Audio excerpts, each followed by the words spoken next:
Des milliers de boulettes noires, visqueuses, sont ramenées par les vagues sur le sable.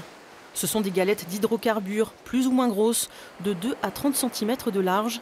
Les promeneurs peinent à les distinguer, elles sont mélangées aux herbes de Posidonie.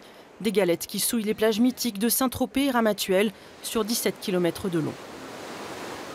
On vient voir l'étendue un peu des dégâts, on vient tous les étés avec nos enfants ici. Donc ça nous fait un peu mal au cœur de voir ce qui se passe quand même. On hallucine sur l'état de la plage, parce qu'on n'avait pas du tout été mis au courant que ça pouvait arriver jusqu'à nos côtes. Ces résidus d'hydrocarbures proviendraient des soutes des 2 navires entrés en collision au large du Cap Corse le 7 octobre dernier. En quelques heures, le patron du restaurant Les Salins remplit une quinzaine de poubelles avec ses déchets. Si l'accident il a eu au large de la Corse, Vendès, ça ramène ici. Qu'est-ce que vous avez fait ce matin, vous? Moi, je ramasse tant que je peux. Sur place, les gendarmes vérifient l'étendue de la pollution. Les plages de Pamplonne et de l'Escale et à Ramatuelle sont touchées. Celles des Salins et de la Moute à Saint-Tropez également. Toute baignade est interdite.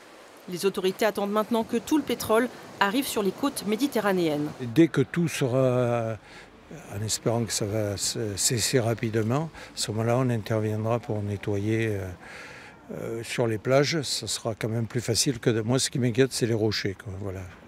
Les rochers, les petites criques où l'accès est plus difficile.